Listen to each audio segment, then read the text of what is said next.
शिवसेना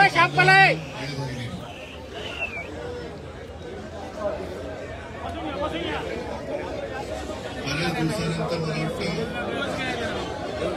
संभाजीनगरच्या कार्यकर्त्यांशी मी बोलतोय. आता मग तुम्ही इकडे बसा, एक मिनिट तुम्ही बसा.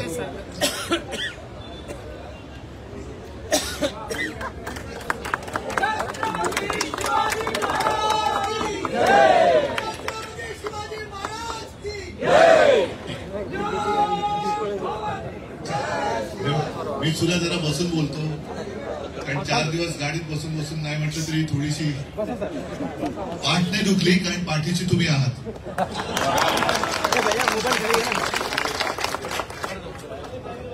मध्ये आपला मोर्चा झाला तेव्हा तर आलोच होतो, पण इतर वेळेला आपल्याला एक जाहीर सभा होता, जाहीर कार्यक्रम होता, पण कार्यकर्त्यांची बैठक अशी कधी होत नाही. मला वाटतं गेल्याच आठवड्यामध्ये आपण सर्वांनी पाहिलं असेल की मुंबईमध्ये शिवसेनेच्या फक्त उपशाखा प्रमुखांचा, उपविभाग प्रमुखांचा आणि उपशाखा प्रमुख यांची बैठक बोलवायची ठरवली तर एक छोटा मेळावा झाला, कारण जवळपास 7 ते 8 हजार आपले फक्त उपशाखा प्रमुखच आहेत. हे तुम्हाला मी का सांगतोय की शहर म्हटल्यानंतर खैरे साहेब, तुम्ही अंबादासजी, तुम्ही आणि तुम्ही सगळ्यांनीच जो उत्साह दाखवलाय आणि मला तुम्ही वचन दिलंय की महापालिका आपण जिंकणारच. आता ही जिंकणार म्हटल्यानंतर पहिला उत्साह पाहिजे, पहिला आत्मविश्वास पाहिजे, आणि आत्मविश्वास असल्यानंतर मांडणी पाहिजे. ती मांडणी पहिली नीट करा. आज बरं वाटलं जरा, काही नवे काही जुने, अगदी सुभाष पण परत आलेले आहेत, त्यांचं सुद्धा आपण बरं स्वागत केलं. त्यांच्यावरती आता परत जबाबदारी टाकलेली आहे.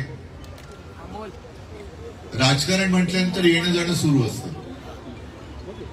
गेल्या विधानसभेमध्ये आता खैरे साहेब तुम्ही जे बोलला, जिंकण्यासाठी थोड्याफार गोष्टी इकडे तिकडे कराव्या लागतात, पण आता मात्र मी तुम्हाला सांगेन की आता जास्त आयातीवरती लक्ष देऊ नका, निर्यात होऊ देऊ नका, आणि आपला जो कणखर शिवसैनिक आहे, मग तो महिला असेल पुरुष असेल, त्यांना संधी द्या.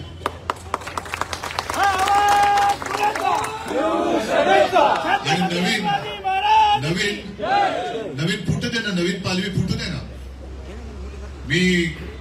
मला वाटतं आज का काल, म्हणजे आता एवढ्या बैठका झाल्यात, कुठे काय बोललो, एखाद्या आजच ज्या झाडाखाली बैठक होती, मोठा प्रचंड वृक्ष होता. मग मला तिथल्या पदाधिकाऱ्यांनी सांगितलं की साहेब हा किमान 100 वर्षाचा वृक्ष आहे, हा पाटोड्याला. तुम्ही बघत बसलो, आणि नंतर माझ्या लक्षात आलं की अरे 100 वर्षात ह्या वृक्षाने किती उन्हाळे पावसाळे पाहिले असतील, किती वेळेला ह्याची पानं झडली असतील, पण प्रत्येक वेळेला पानं झडली तरी नवीन कोंब फुटतात. ह्याचं कारण पानं, मी नेहमी सांगतो ना, सडलेली पानं ही झडलीच पाहिजे. जी पानं सडतात ती झडतात, आणि पानं झडल्यानंतरच, सडलेली पानं झडल्यानंतरच नवीन कोंब फुटतात.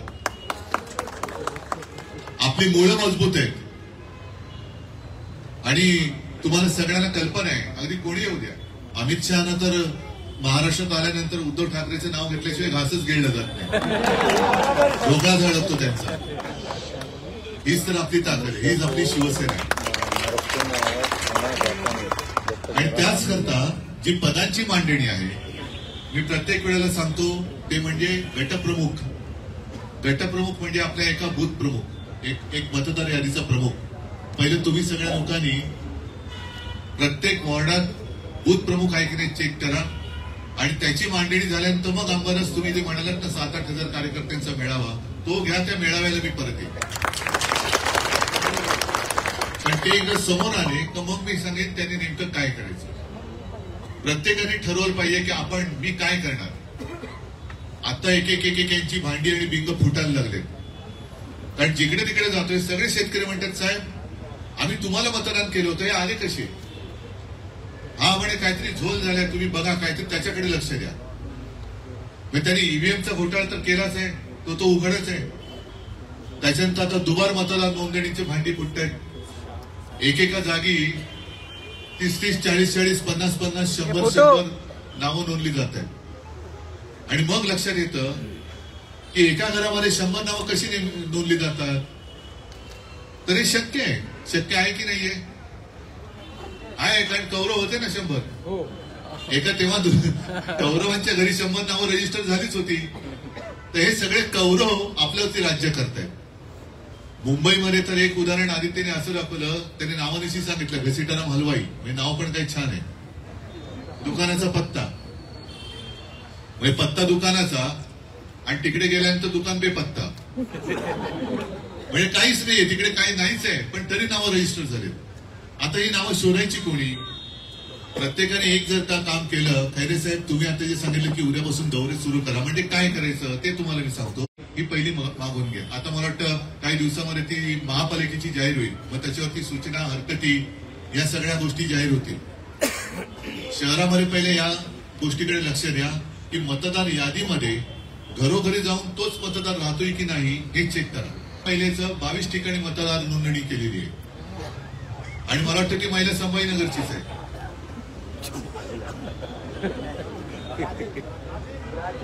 कुठली? ब्राझील. आता ही भारतीय जनता पार्टी आहे का ब्राझिलियन जनता पार्टी आहे? यांना काय आत्मविश्वास नाहीये. मोदीजी म्हणाले आत्मनिर्भर भारत, पण अजून त्यांचा पक्ष आत्मनिर्भर होत नाही. सगळीकडे आयात माल घ्यावा लागते. भ्रष्टाचार ते तो का मिळवावा, भाजपा पक्ष वाढवावा, या पद्धतीने त्यांचं चाललेलं आहे. अशोक चव्हाणांवरती आरोप करायचे, घेतलं पक्षात. अजित पवारवरती करायचे, घेतलं पक्षामध्ये. सगळे आपले सुद्धा मिंदे आणि यांचे हेच धंदे सगळ्यांचे, लुटून खायचं. आणि म्हणून मी आज सकाळी म्हटलं की एकेका रोज एकामागून एक यांची भ्रष्टाचाराची प्रकरणं बाहेर येत आहेत.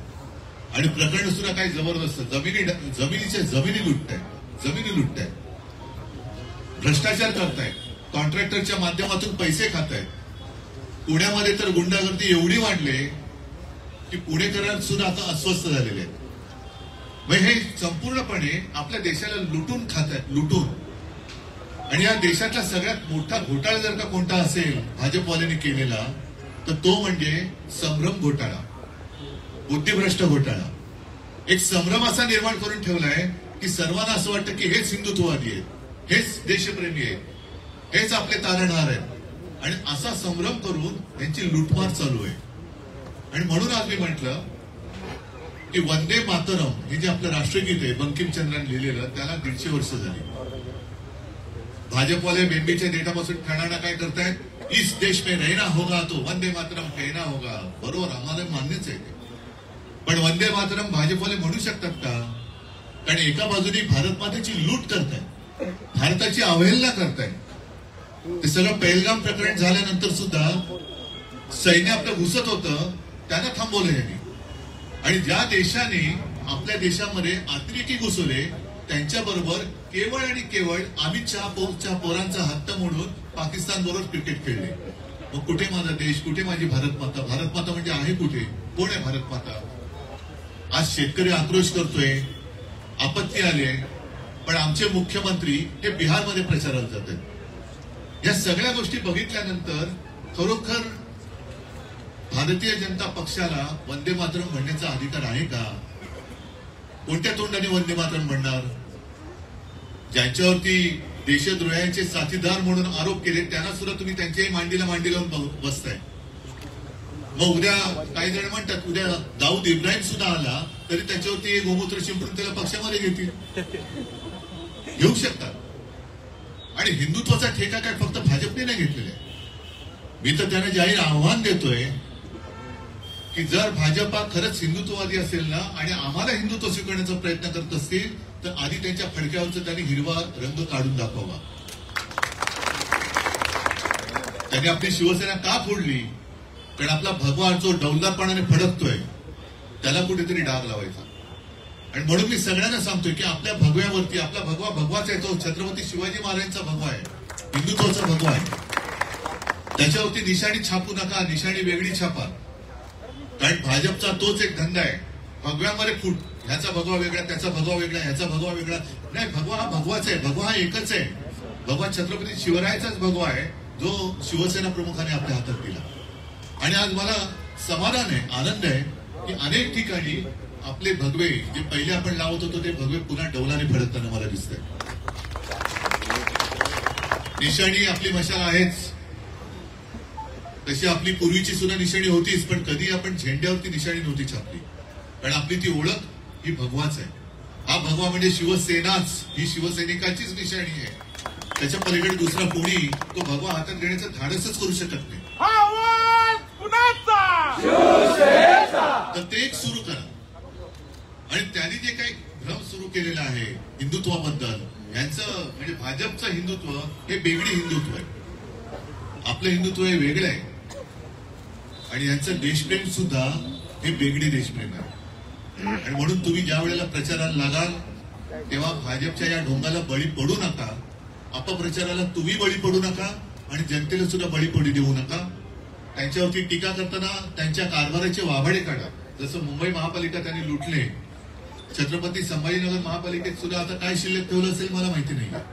जिथे जातील, अहो साधी गोष्ट आहे, आपण हिंदू हृदय सम्राट शिवसेना प्रमुख बाळासाहेब ठाकरे आपला दवाखाना म्हणून मुंबईमध्ये सुरुवात केली.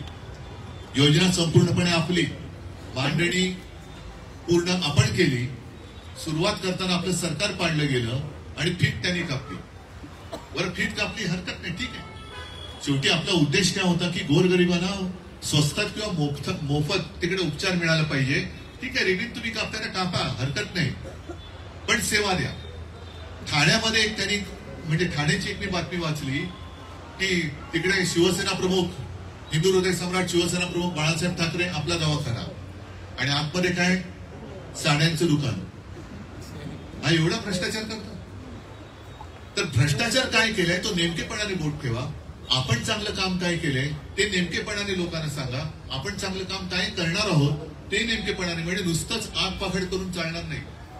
एखादा पक्ष नालायक आहे हे सांगणं बोलणं खूप सोपं आहे, पण आता आपण सांगू का शकतो, कारण 2.5 वर्ष आपण सरकार यशस्वीपणाने चालून दाखवलेलं आहे.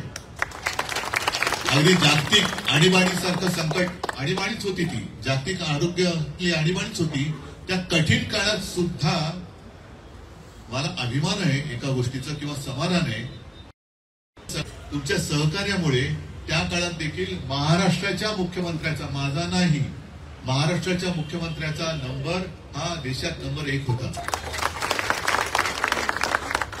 आणि आता जर बघाल तर लाज वाटते, महाराष्ट्राच्या मुख्यमंत्र्याचा नंबर 10वा आहे आणि महाराष्ट्र देशामध्ये नंबर 1 वर आहे, पण तो भ्रष्टाचारामध्ये नंबर 1 वर आहे.